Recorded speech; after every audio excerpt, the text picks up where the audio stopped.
Just over 2 hours if it's 100 degrees outside. Just keep going.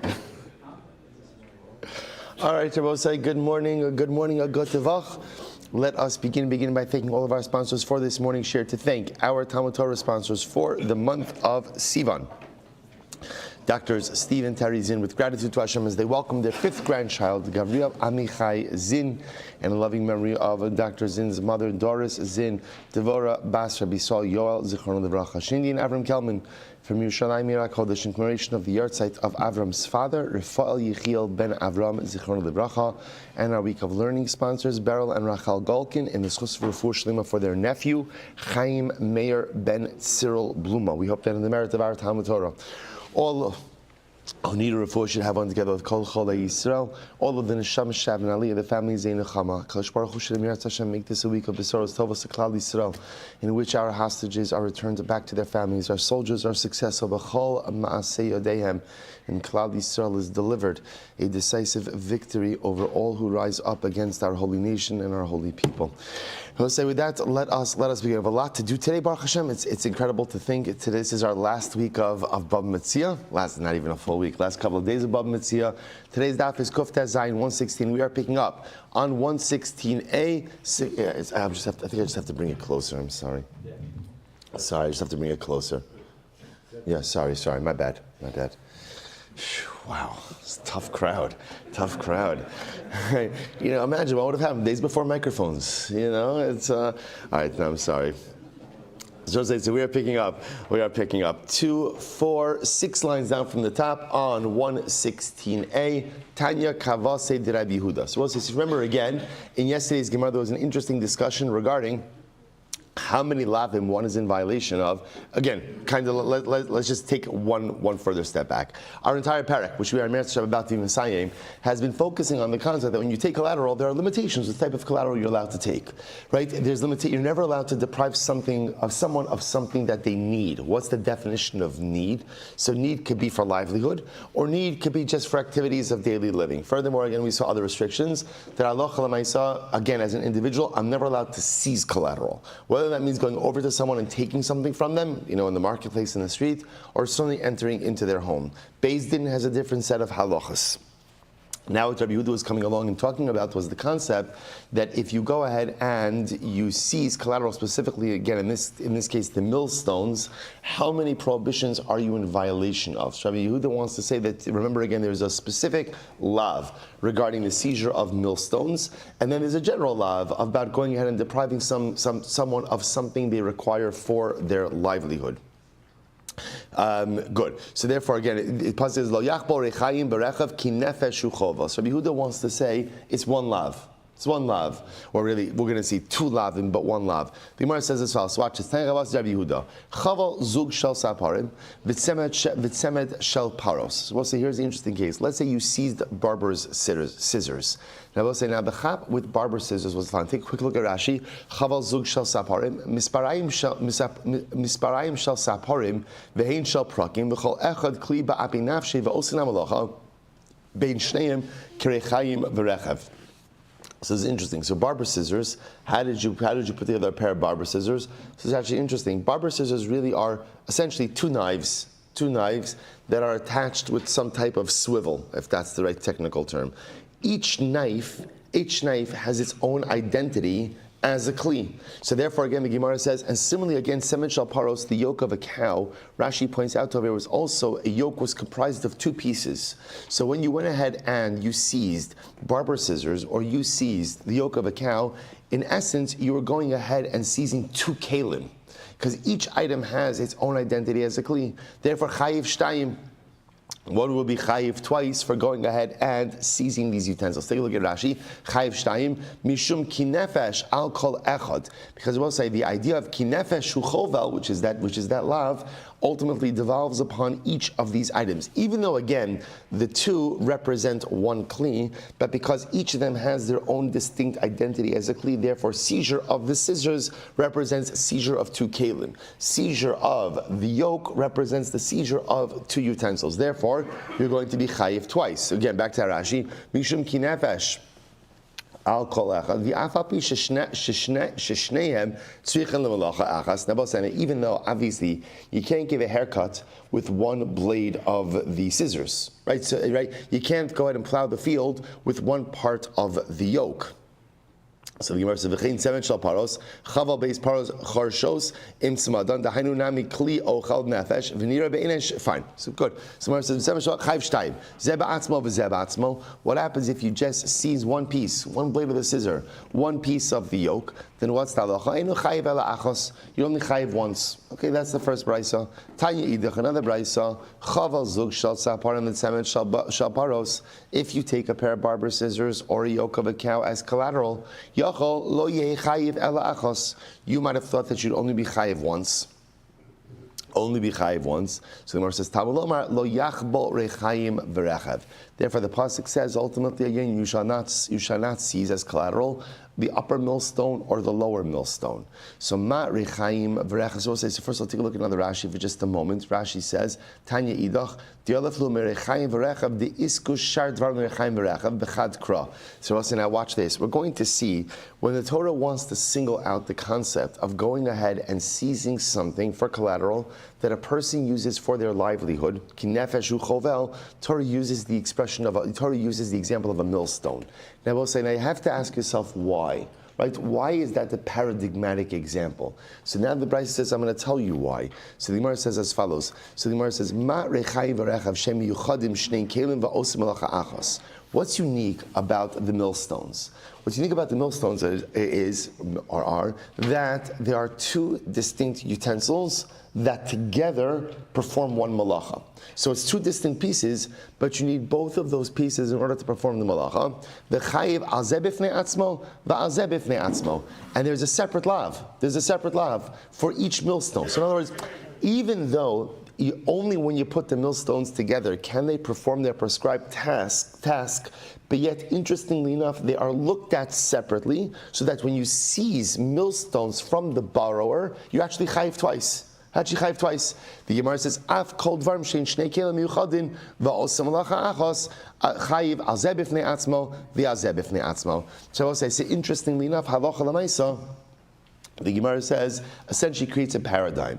The paradigm is that you might have thought that if you have two utensils that combined perform one joint malacha, and both of them are necessary to perform the malacha, that if you take them, you're only chayiv once, because essentially you've seized one unit of livelihood. Kamash malon, that if you seize an item that is made up of two distinct parts, and each part essentially has its own identity, you are chayiv twice for the seizure. So again, where does that come from? The fact that the Torah goes out of its way to go ahead and use the millstones as the example of prohibited seizure of collateral. So again, this is not going to apply to, I don't know, it doesn't sound like it's going to apply to so many cases. The Gemara only brings up two, barber scissors and the yoke, but Lamaisa, that's the paradigm, and that's Rabbi Yehuda. Incredible, but it's an interesting story. Hahu Gavra, the chaval sakina de ashkafta mechavre. So I'll say there was a guy who sees, it's interesting, sakina de ashkafta, sakina is a knife, ashkafta means death. So it says sakina de ashkafta, a shchita knife. It's interesting lashon. I don't know, for some reason I feel like other places in Shas, they just describe it as a sakin de shchina, but okay, shchita. Anyway, so somebody went ahead and took, Rashi says over here, sakina da ashkafta shal beis hamatbachim shemekabtzim babasar. So truth is, well, so here Rashi explains it not as a shchita knife, but rather as a butcher knife. A butcher knife. Okay, fine. So a guy came along, so Reuven came along and took a shechita knife from Shimon, right? Reuven lent money to Shimon. Shimon wasn't paying back. So Reuven went ahead and seized the butcher knife from Shimon. Okay. So they came before Abaye. So now Abaye says, so obviously the butcher knife represents what? The butcher knife represents a kli that someone uses for their livelihood. So Vipashtas now again, Shimon wants his butcher knife back. So what's the halacha? Amarle zila hadre tahavele klisha osin ba'ochel nefesh vita kum bedina Allah. So Abaye said like this. Abaye said, Reuven, give Shimon back the knife, because this is a livelihood kli, you have to give him back, and then you could bring Shimon to Beis Din. You could sue him in Beis Din for the debt.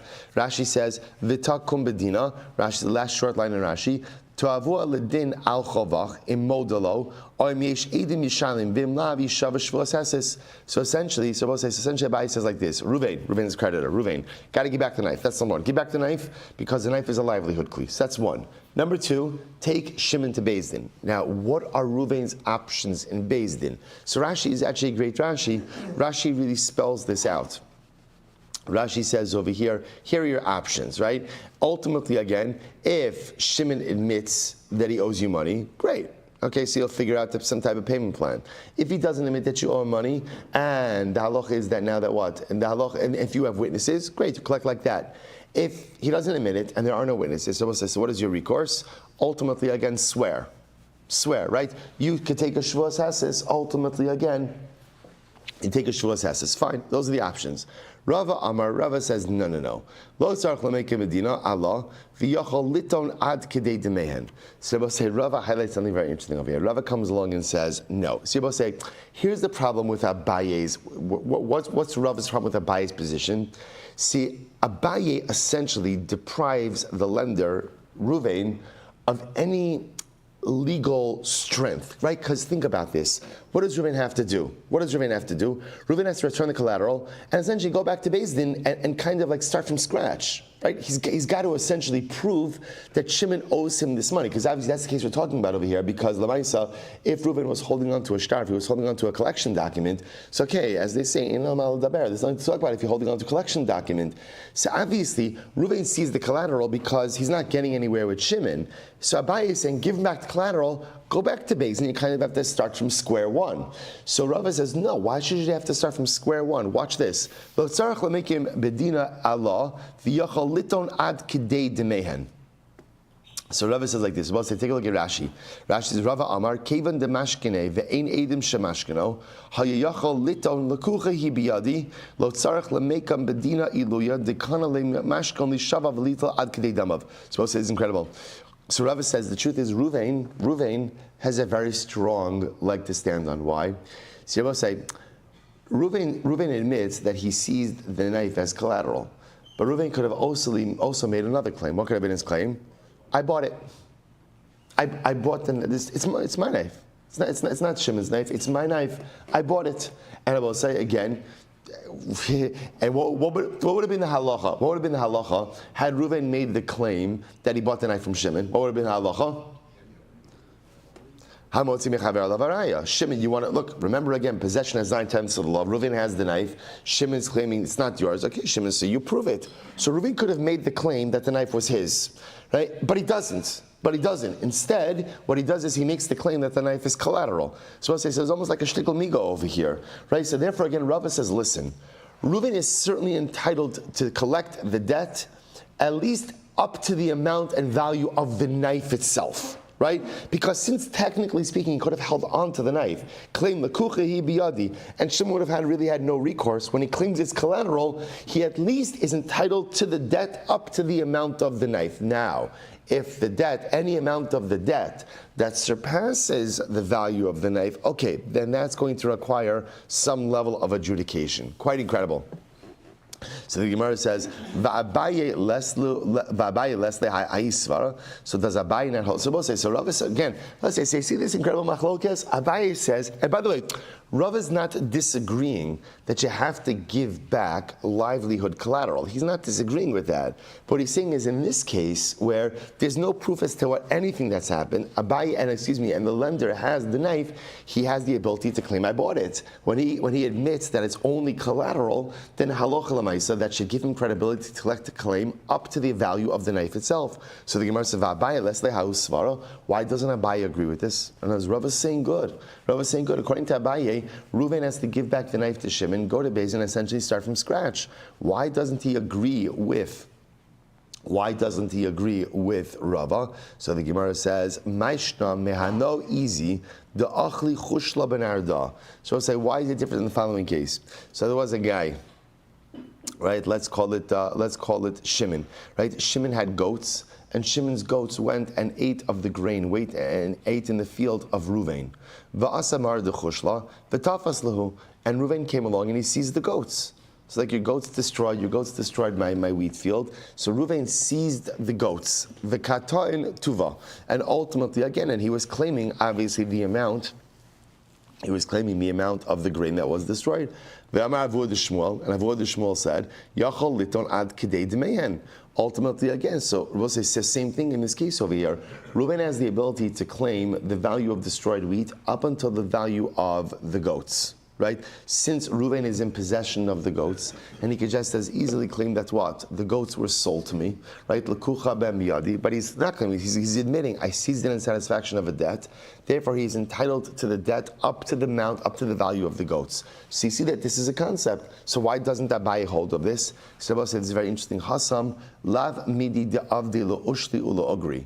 Hacha midi de'avid la'oshli v'la'ogri. So Abaye says there's a very big difference. The reason why this works in the case of the goats, Rabbi Say, is why people don't lend their goats. Right? People don't lend their goats. Right? In other words, you go over to your friend, you say, listen, you know what, like, can I borrow your goat for the day?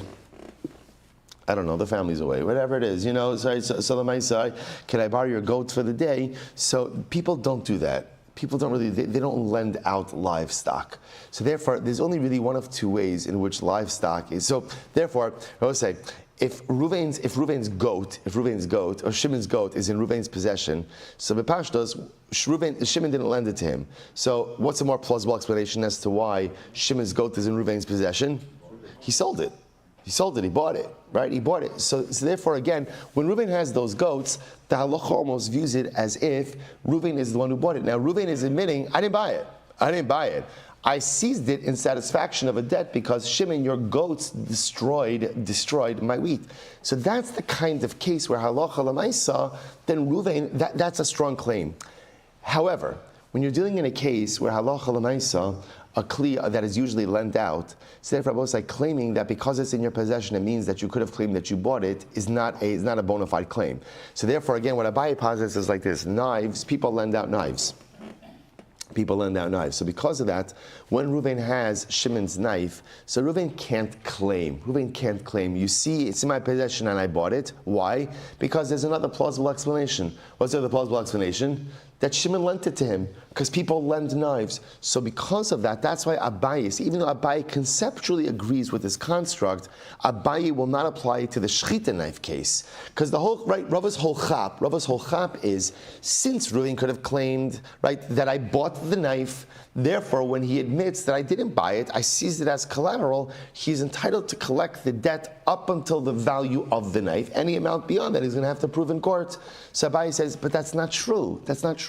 Because there's another plausible explanation that Shimon could advance, which is, I didn't sell you the knife, I lent you the knife. Therefore, Reuven's claim that I could have said I owned it really doesn't hold water, because that claim could have been countered with the claim, I just lent it to you. Therefore, that's why Abaye says to Reuven in this case, give back to Shimon the knife, because it's a livelihood kli, and go back to Beis and essentially adjudicate your case from the beginning.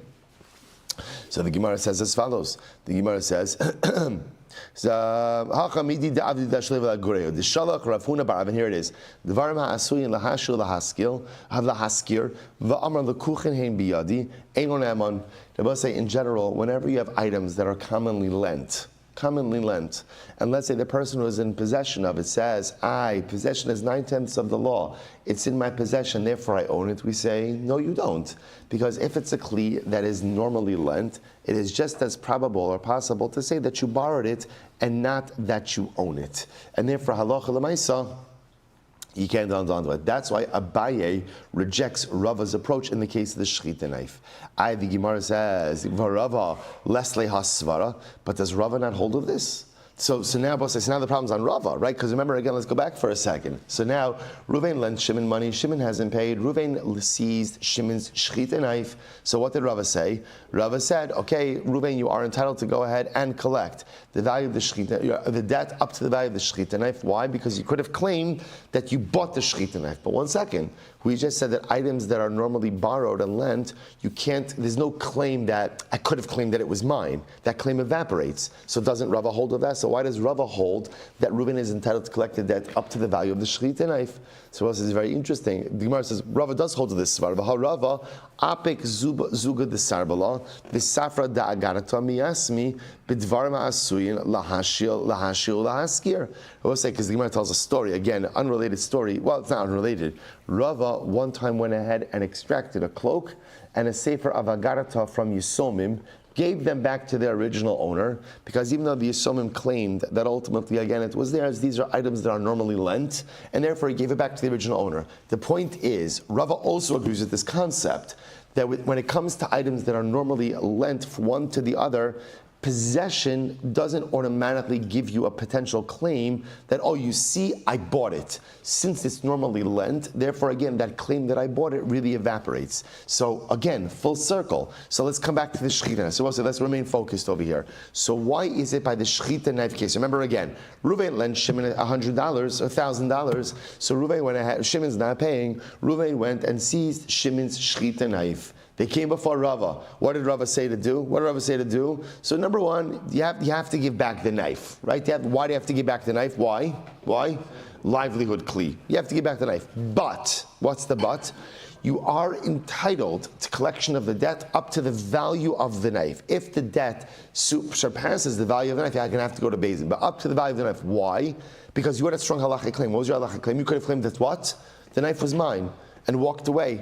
And you could have been the proud owner of a new butcher knife, and you could have sold it. The fact that you admit that it's not yours, right? Like amigo type of situation. But one second, Rava, how can you hold that? Because we just proved that what? Rava says you can't make that kind of claim with items that are normally lent. Right? Because since they're normally borrowed and lent, therefore, halacha l'maisa, you can't claim, oh, you see, I bought it, because it's just as probable that's what? That you borrowed it. So what's going on over here?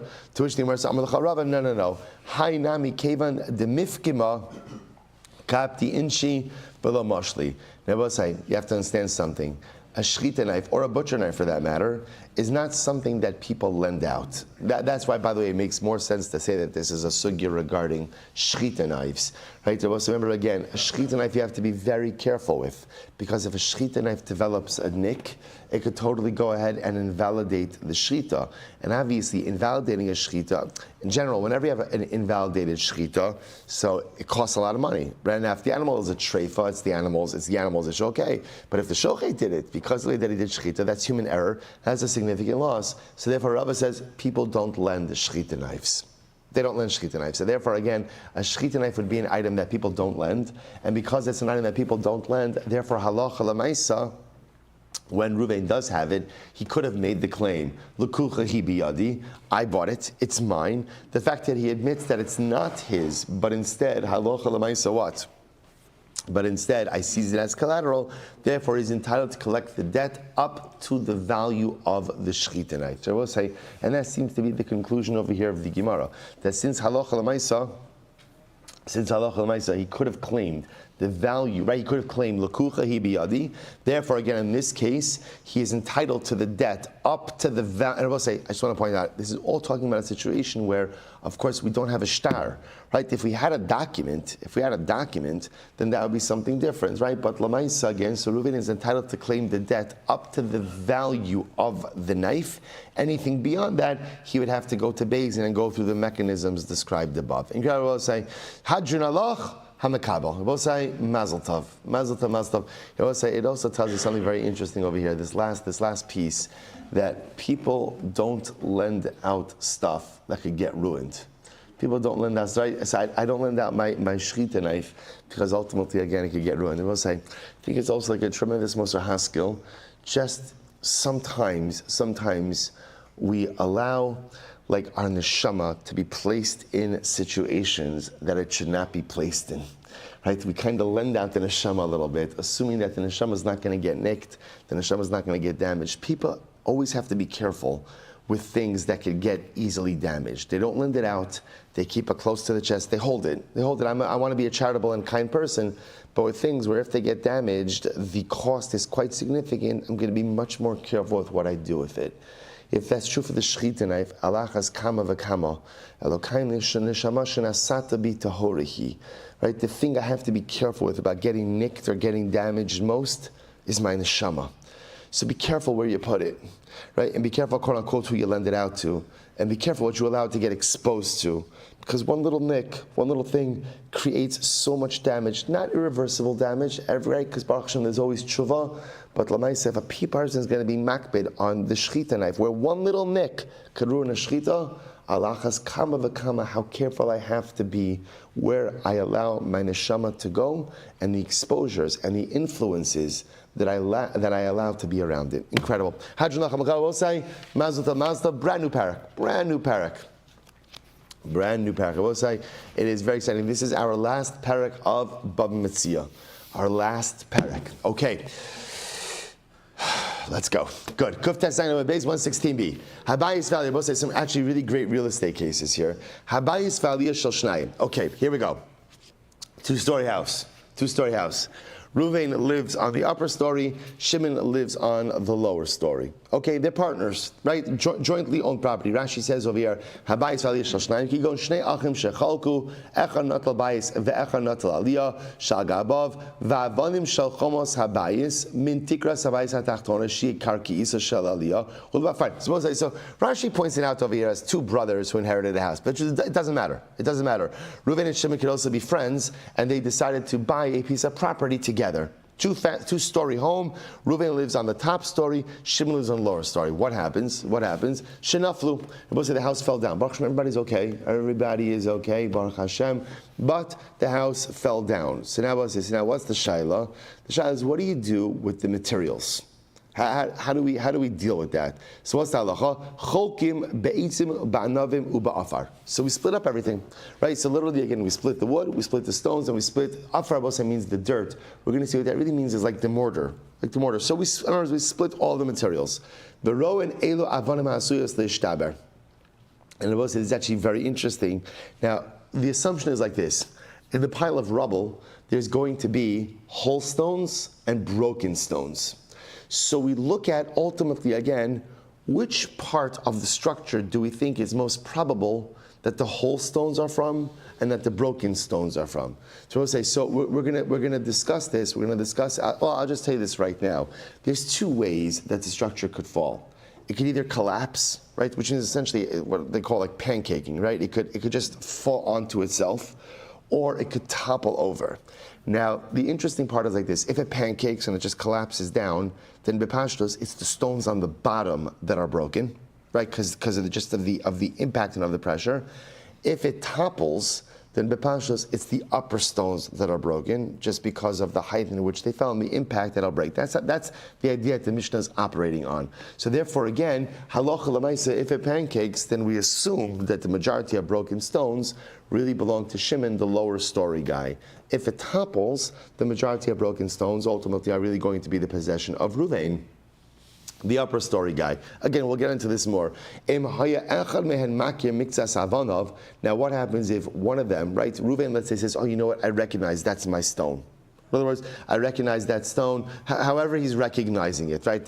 His kid drew a picture on it, on the interior of it, right? Or he carved his initials on it, whatever it is. Or he just knows, I'll say, remember again also, we're used to like mass production of things, so things could look the same. You know, you see this also, you can see this, by the way, if you ever walk through Mamila. So if you notice in Mamila, you can still see it there, there's writing on the stones. Right, so those stones, right? The incredible part about those stones is they're different sizes and different dimensions. So each one has to be put like in a different place. So in Pashtas, again, you could recognize a stone. So in words, makim mitzvah savanov. So in echa mehem makim mitzvah savanov, notlin va'olos lo min hacheshbon. So ultimately, again, okay, so you identify a stone, so you take that, that's yours, and it counts towards your tally. Now we're going to discuss what that means in just a moment. So the Gemara says, 1 second, let's analyze this. Mediktani roin mechlal diika lemekam alayhu. Ibechavasa nafil, ibechabata nafil. So we'll say, so now remember again. So look at the second part of the Mishnah says, we look as to which stones would have had the greatest possibility of breaking. So we'll say, so the Gemara used lashon of chavasa or chavata. Chavasa means pancaking, right? Pancaking, the building collapses on itself, versus chavata means toppling. So when we say rowan, okay, so we look, did it pancake or did it topple? Did it pancake, did it topple? So Lamaisa, then we could see, who has more of the broken stones? If that's the case, ihachi reisha amay cholkin. So again, I will say, here's the problem. The Reish at the beginning of the Mishnah said, Reuven and Shimon are living in a two-story home. Reuven is living on top, Shimon is living on bottom. The structure falls down. What do? Cholkin, we split it. I will say, what does split it sound like? What does split it sound like? Split everything. Right? So Reuven will get 50% of the whole stones and 50% of the broken stones, and Shimon, same thing. Yet then the Sefer says, no, depending on how the building fell, the structure fell, we look at who should get assigned a greater portion of the broken stones and who should get. So I understand, which one is it? Which one is it? So the Gemara says, so why don't we just say as follows? Why would you ever split when the structure falls? If the building toppled over, if the building toppled, then aliyasa idbar, then ultimately the more broken stones are from the upper story. Ibechavasa nafil, and if it pancaked, then tasyasa idbar, then ultimately again more broken stones should belong to the lower story. So what's going on over here? To which the Gemara says, Lo tzricha dinafal balayla, fell at night.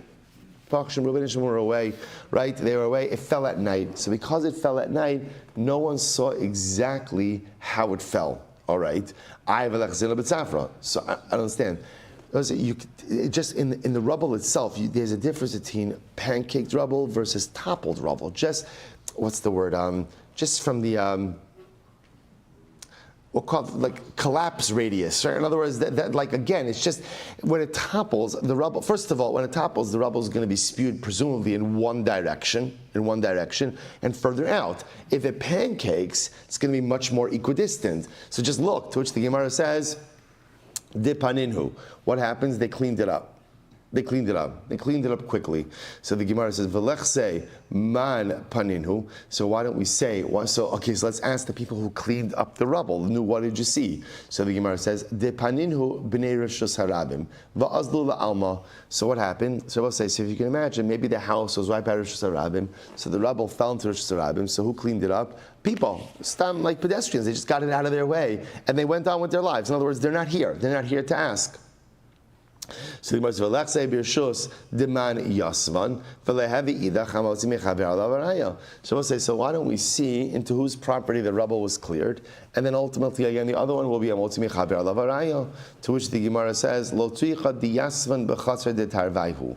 It could be that the rubble itself is sitting in a domain that belongs to both of the parties. Inam, the other possibility is birshus harabim. The other possibility is that the rubble is in rishus harabim, therefore really is in the possession of neither. Then the Baisema shutzvin b'chi gavna lo kapti ahadadi.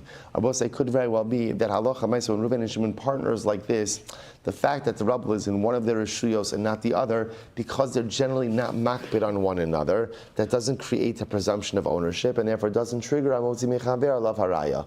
Sefer Rabbi says, this is very interesting. So therefore, essentially, the Gemara is saying is like this: the Reish and the Sefer really represent two different cases.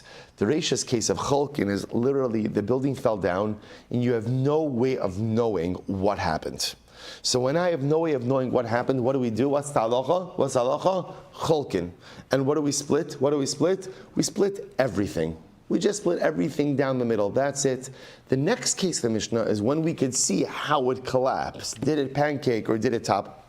So again, if that's the if it toppled, then the majority of, however we're going to split it up still, but the majority of broken bricks, broken stones will belong ultimately again to Reuven, the upper story guy, and the majority of whole bricks or stones will belong to Shimon, the lower story guy. That's going to be the halacha. Good.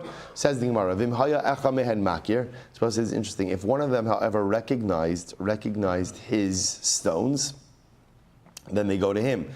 So the Gemara is like this. So the Gemara says, "V'hala matoin." So let's just play this out for just a second, right? So Reuven and Shimon, Reuven's living on top, Shimon's living below. The building collapses. They're going through the rubble, trying to figure out how to assign which rubble to who. And Reuven says, "Oh, that's my stone. That stone over there, that's my stone."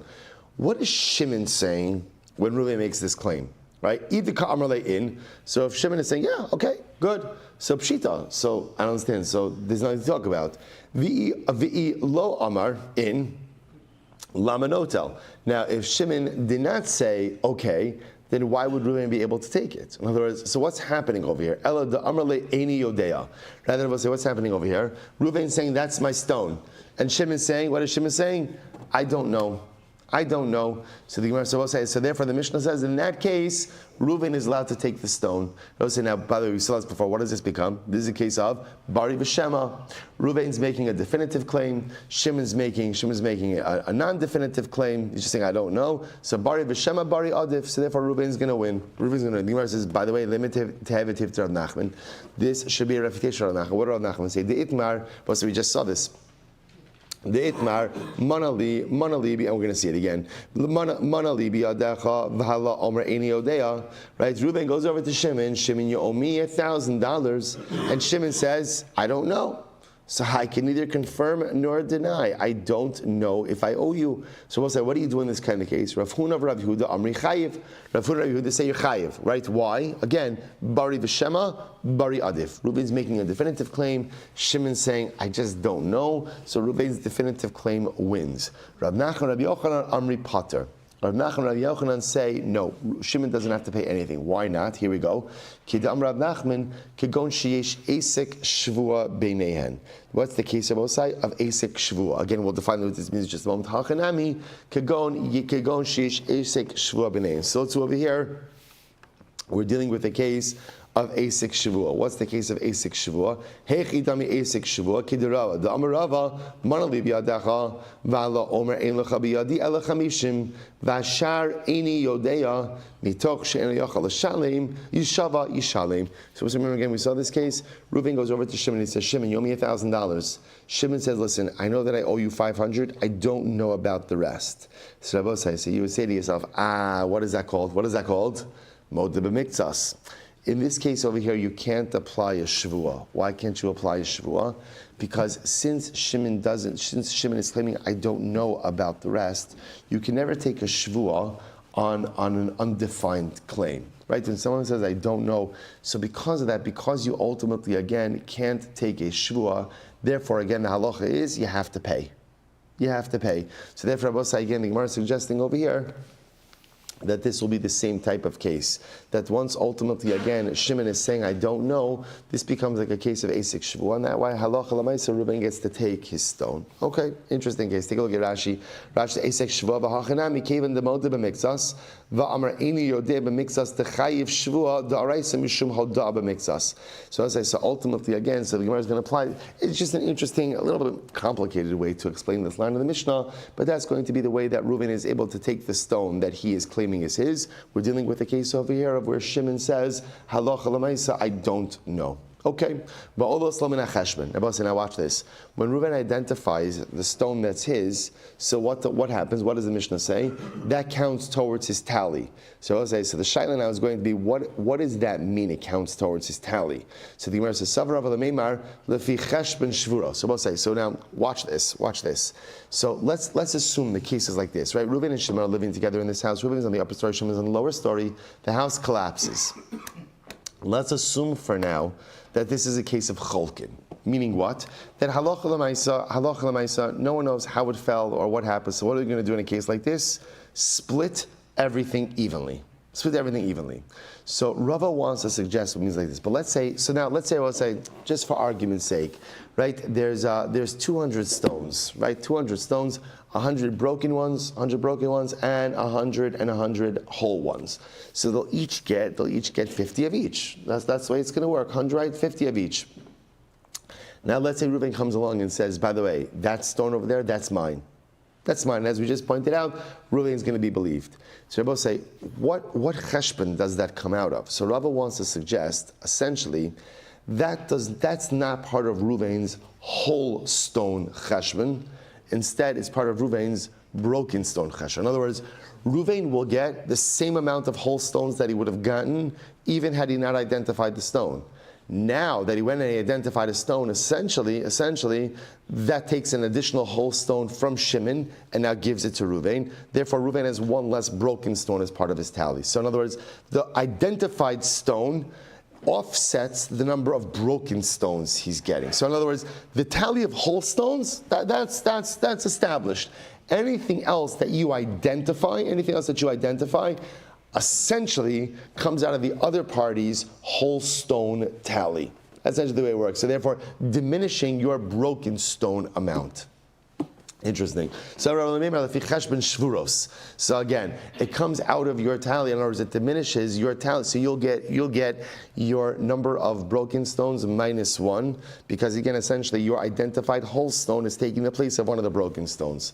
Ama kevan de amar eni odea re'atfei. So Rabbi say, what do you see from here? Now, all of this was triggered because remember, when Reuven claims his whole stone, what is Shimon claiming? What's Shimon's response? Shimon's response is, I don't know. I'm not saying yes, I'm not saying no. So you see over here, Rabbi say, that unfortunately making a non-definitive claim weakens your possession.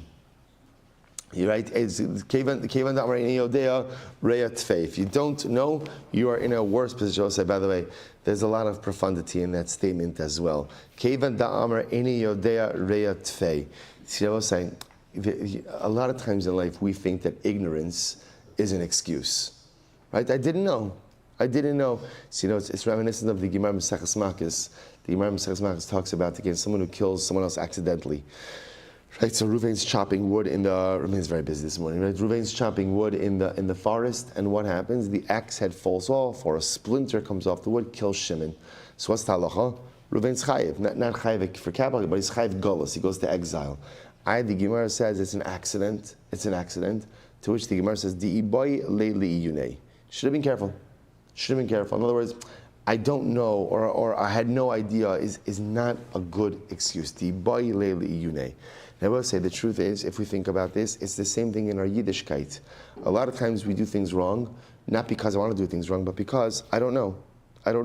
Okay, ignorance is an excuse up to a point. But once you know that there's things you don't know, then I'm obligated to learn them.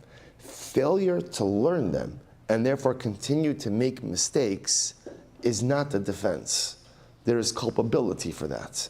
There's a tremendous yesod in life. We kind of think, this is where the the phrase ignorance is bliss. There really is like there's a godless to that statement, right? The godless to that statement is if you don't know, you don't know, right? There's godless to it, except there's only one problem. It's unequivocally wrong, right? Ignorance is culpability. Once I know that there are things I don't know, I have an obligation to learn them. Failure to learn them, and thereby continuing to make the same mistakes, generates culpability. So I'll say that is, the Gemara says, Kevan da Amar Ini Yodea Reya Tfei. So saying I don't know doesn't create a defense. Saying I don't know actually makes things worse. It's incredible how much, let's say, I know that's not like the greatest pick-me-up drasha, but what it does is sometimes we live in this world of ignorance, and it's so important to Emir Hashem to wait, should you bring enough for everyone? Should you bring enough for everyone over there? What's going on over here? Enjoy. I'm kidding around. Enjoy it. I just want to say, so the Maisa, right? If ignorance doesn't give you a pass. At the end of the day, ignorance makes you chayiv. Incredible. Amrli Abaye says, Adraba, hareya tfei. So the Adraba tfei, midahani yada tfei lo yada su lesle. So I will say, I don't say it should be just the opposite, right? When Reuven goes ahead and Reuven says, I recognize this stone, but I don't recognize the other stones, that should actually work better. Right? Why does it work better? Because Lamais, again, we should say, the fact that you recognize this stone, you don't recognize the other one, maybe what? Wait, what does that say? These are yours, and what? Nothing else's. Tfelo yada. Su leslei v'idach kulu deheich ninu. Maybe I will say, we were looking at this case over here, where Reuven is able to go ahead and identify and say, you know what, this is my stone. right? This is my stone. So we're looking at this as like this. So now, therefore, this is my stone, and therefore, this counts separate and distinct from the entire tally of whole stones that I'm getting. Maybe not. Maybe we should say it like this. The fact that you could identify this one maybe indicates that what? This one is yours. And maybe you have no other claim to anything else. Obviously, it doesn't mean no other claim. Obviously, because there are other building materials that made up his chelek, right? But lamaisa, maybe it should erode his claim regarding everything else. Abaye says, no. Lefi cheshbon shlemos. No, this makes a lot more sense. No, what it means is like this. So going back to our case, right? There's 200 stones over here. 100 whole ones, 100 broken ones. Reuven and Shimon are going to get 50 of each. Right? Part of Reuven's 50 is going to include what? It's going to include what? The one that he identified. So being able to identify a stone doesn't entitle him to more whole stones, but rather what does it do? It says that halacha l'maisa, this is one of your whole ones. So again, the difference is because you get the one that you identify, but it counts towards your tally of whole stones. To which the Gemara says, okay, ihachi my kamahanile. So it says, if that's the case, then how did this benefit Reuven? In other words, according to the first approach, where when he identifies a stone, then that's your stone in addition to the tally of whole stones that are yours, great. But according to this approach, where when Reuven identifies a stone, that stone counts towards his tally of whole stones, so then how is he benefited from the identification? So Shmuel says, no, I'll tell you why. L'milbena revacha. Let's say this was a larger stone. And it was a cornerstone, right? There was so in other words, it was some type of unique stone. So there's a benefit to it. There's a benefit to it. Inami tina de ma'avda. Or maybe the stone has mortar that's more refined mortar. In other words, that Reuven is identifying something that has a greater value associated with it, or it performs, or it has some type of unique function, some type of unique aspect. Therefore, halacha l'maisa, it's beneficial to him. But bottom line, halacha l'maisa. So again, if he identifies the stone, and again, we're talking about either a case where Shimon says, I don't know, or agrees, right? Obviously, if he agrees, not about. But even if he says, I don't know, Reuven gets that stone. But halacha l'maisa, again, that stone that he identifies ultimately counts towards his tally of whole stones. Therefore, I will say, just to kind of summarize this entire section, so it comes out of here as follows: Reuven and Shimon, again, are co-owners of a two-story home. Reuven on top, Shimon on the bottom. So halacha l'maisa, the house collapses. What do you do with the debris? So essentially, again, two different cases. Case number one is where we don't know how it fell. We don't know how it fell. Did it pancake? Did it collapse? We don't know how it fell. What's the halacha? Cholkin. In the case of cholkin, if either party is able to identify particular whole stones that belong to them, what's the halacha? And the other party either says, I don't know, or agrees, they get to keep that whole stone. The whole stone that they identify and keep counts as part of their tally of whole stones. So you don't get additional whole stones, that counts as part of your tally. If, however, they're able to see how the home collapsed, if it pancaked, then we say the majority of broken stones belong to the lower story. If it collapsed, the majority of broken stones belong to the upper story. Beautiful. Next Mishnah. So let's begin this at least today. Next Mishnah. Habayis Valia. Suppose this is a fascinating case. Now in this case over here, Rashi points out over here, this is a case of where Reuven owns a two-story home. And let's say for argument's sake right now, Reuven doesn't live in it. He's the owner. Shimon lives in it. Shimon is living in the upper story. Okay, so now, Habayis Valia. Niftecha Aliyah, ve'ein bala bayis rotze l'takein. So now watch this. So now, Shimon is living in the upper story, and a hole develops in the floor. Now, the floor of the upper story, which is the ceiling of the lower story. Okay? Reuven, the landlord, doesn't want to fix it. Okay, just put a rug on it, whatever, he doesn't want to fix it. So it says, what's the halacha?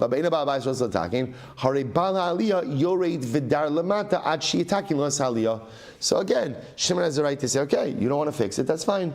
I'm moving downstairs because again, it's a little bit easier to navigate in a home with a hole in the ceiling, not the roof, right? The hole in the ceiling, than it is to navigate in a home with a hole in the floor. So Shimon has the right to move downstairs and live downstairs until Ruvain fixes the hole in his floor. Rabbi Yossi says, "Hatachto nor sines atikra va'elyones hama aziva." So we'll say it sounds like Rabbi Yossi is arguing with the Tanakama. How and why we'll have to see in Mir Hashem in tomorrow's daf. Rabbi Yossi says the guy living on the lower story, he provides for the ceiling, and the guy living in the upper story, he provides for the layer of plaster. Again, we'll discuss in the Gemara what that means. We'll say, let's analyze this. Niftecha b'kama. Rabbi say this is great. This is great. So here's the case of the Mishnah, right? So remember again, Ruvain owns the house, but is not living there right now. Rents out the upper story to Shimon. Now what does the Mishnah say? A hole develops in the floor of Shimon's upper story home. Ruvain doesn't want to fix it. Shimon has the right to move downstairs. So it says, now what's the shaila? The shaila is, how big of a hole does there have to be in order to trigger this halacha? So the Gemara says, Rav Amar Beruba. Rav says it has to be that the majority of the floor opened up. Right? In other words, essentially, the space is unlivable. Space is unlivable. Shmuel Amar Shmuel says Ba'arba. No, even an area for Tfachim is going to be enough, ultimately, again, to trigger this move, to trigger this right to move. Okay, so let's analyze this. Rav Amar Beruba, Aval Ba'arba Alo. So Rav says, ultimately it's only if the majority of the floor opens up, but not for Tfachim. Why? Listen to this, Rav say, Adam Dar, Chatziav Vilamata, the Chatziav Lamala. So Rav says, because it's not a problem. It's not a problem. What could Shimon do? Shimon essentially will live on two floors. Some stuff he'll do in the upper story, and some stuff he'll do in the lower story, right? He'll do both. Not a big deal. A person can live on two different floors. Shmuel says, no. Barba. Shmuel says, once the floor opens up, the area for Tfachim, Ein Adam Dar Chatziav Lamata, the Chatziav Lamala. Ultimately, again, a person can't live, right, half on it's not right. Shimon has the right to go ahead and live on one story. To live on one story, I will say, I just mentioned, what a machlokes. What a machlokes. Do we say that Adam Dar, Chatziav Lamala, and Chatziav Lamata, or lo? Could a person live above and below, or only on one level? So I will say, you could see how profound this is. Machlokes, not just in halacha, but in hashkafa as well.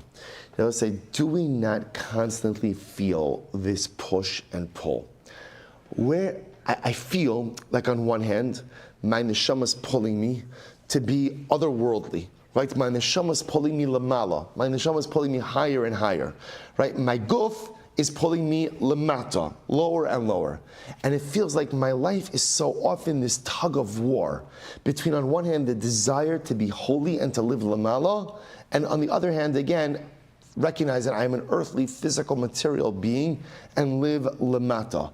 Can one person simultaneously live lamala and lamata? So apparently, interestingly enough, it's a machlokes, Rav and Shmuel. Rav says a person could live lamala and lamata. Yeah, a person can simultaneously live, ultimately, again, a little bit in Shamayim and on Aretz, in the celestial sphere, in the heavens and in the earth. And Shmuel says, no. A person either lives lamala or they live lamata. Right? When you're alive, you're living in lamata. And if you're dead, you're living lamala. That's the way it works. But a person cannot exist on two planes simultaneously.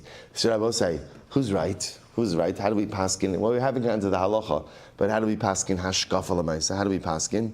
So Rabbi say it is clear that we paskin like Shmuel, that a person cannot live lamala and lamata. And Rabbi say the beautiful part about this is as follows: that we don't have to. HaKadosh Baruch Hu goes and addresses this existential anxiety for us. The pasuk says, "Va'anshe kodesh tihiyun li, ubasar basada treifa lo sochilun." So literally, again, the text of the pasuk is, "Be holy people to me." Basar basar treifa lo sochilun. Do not eat a treifa. Treifa is an animal that is killed by another predatory animal. Can't eat a treifa. So everyone focuses on the second part of the pasuk, because that's the halacha. You can't eat an animal that is killed without shechita, and forgets about the first part of the pasuk. The Katzker, Rav Nachman of Katzchusi Again Alinu. The Katzker says, the ikar is the first part of the pasuk. Va'anshe kodesh tihiyun li. HaKadosh Baruch Hu says, I do not need you to be malachim.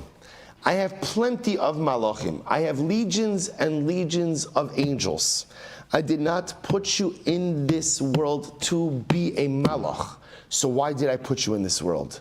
The anshe kodesh tihiyun li. be good human beings, be good people. See, I will say, we so often think that like the avoda of life is to suppress our humankind, to suppress our physicality, to suppress our material side and be all spiritual. But it's not true. First of all, it's impossible. It's impossible. And it's simply not true. It's not our avoda. HaKadosh Baruch Hu says, I put you in a physical world to be physical beings. Enjoy the physical world. Even maximize the physical world. Enjoy it responsibly. Enjoy it with Kedusha. Enjoy it with moderation. But va'anshe kodesh tiyuni. Just be holy people living in a physical and material world. Obviously, pursue lives of Kedusha. But HaKadosh Baruch Hu says, never think for a moment that your goal is to be more malach than man. That is never your goal. That is never your goal. And to create a life in which that is your goal, is the truth is setting yourself up for a life filled with existential tension. Anshe kodesh tiyuni. I don't ask you to be malachim. I just ask you to be holy people. So we'll say, that's how we pass like Shmuel. Shmuel says, Ein adam dar.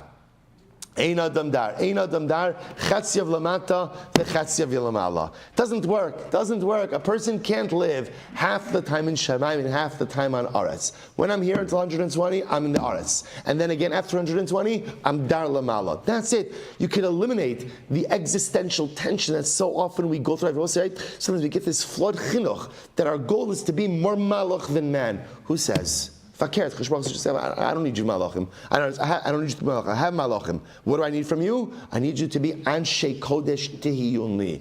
I need you that when you're in this world, be dar lamata. I need you to maximize your time in this world. I need you to find kedusha in the material. After 120, Emirat Hashem, then you'll be dar lamala. Machlokes, Rav and Shmuel, not just in halacha, but in ashkafa. We haven't gotten to halacha yet, but at least in the ashkafa, ultimately we pass neshama. So let's just go another 2 lines, then we'll stop. Say, hey, Dami, what's the case? What's the case?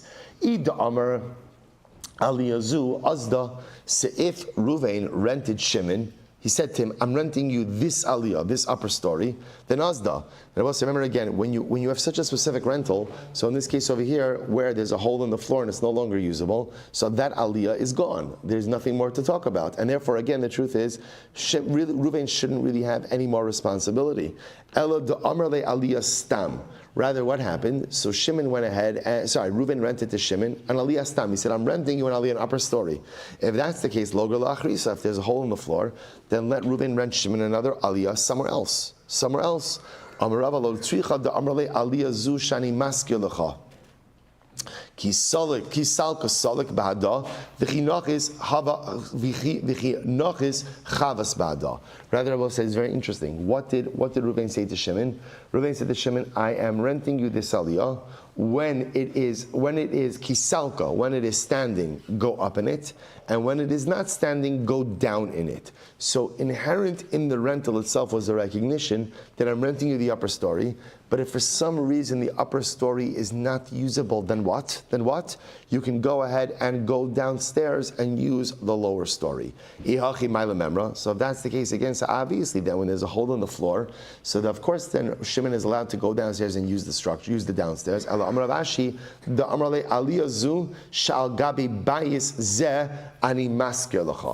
I will say what he's saying over here is, I'm renting to you this aliyah that is on top of this bias. So what does that mean? Tahashabed le bias la aliyah.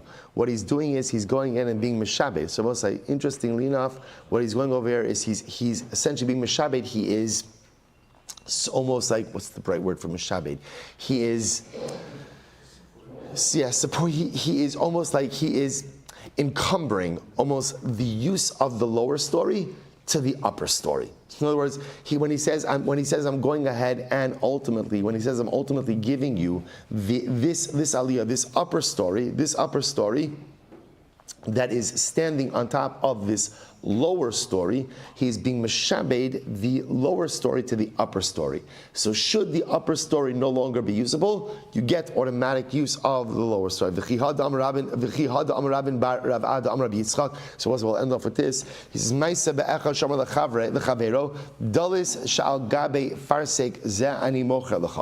I'll say, so this is reminiscent of another case where Reuven said to Shimon, I'm selling you this vine, and the vine rests on top of a peach tree. Now what happened? The nekar parsek, and then the peach tree was uprooted. What's the halacha? Uba ma'aseh lefnei Rabbi. Right, Rabbi Chia, this case came before Rabbi Chia. Parsek calls Mashadalas Kayama. And again, Rabbi Chia Paskin, you have to replant the peach tree because since the nature of the sale of the vine was such that what? That Allah Lamaisa, it's a vine on top of a peach tree. So as long as the vine is in existence, you would have to make sure that the peach tree is there as well. So Boss says, therefore, bringing this full circle, the Gemara suggests over here that the case we're dealing with must be where Ruvain, remember, so again, Ruvain is the owner of the two-story home. Ruvain rented the upper aliyah, he rented the upper story to Shimon, but the way that he rented it to Shimon is he said, I'm renting you the upper story that is situated on top of the lower story. Now obviously that's pretty intuitive, but the fact that he's going ahead and saying it like that indicates that he is ultimately also aligning the use of the lower story with the upper story, meaning, how does Allah understand it?